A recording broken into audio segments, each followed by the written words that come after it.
So, you're probably wondering, okay, so how are you supposed to save corn in this situation? So we do that. Then we just click explosion one. Now, how do we save him in this situation?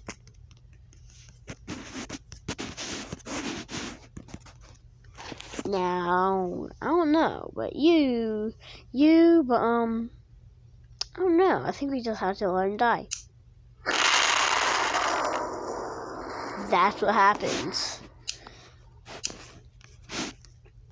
But we just can one-shot him. So, how do we save him in this situation?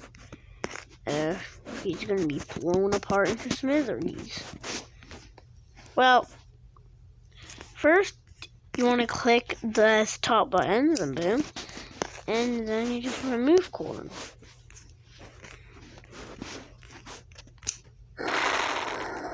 Well, yeah, that's all we have today. Bye.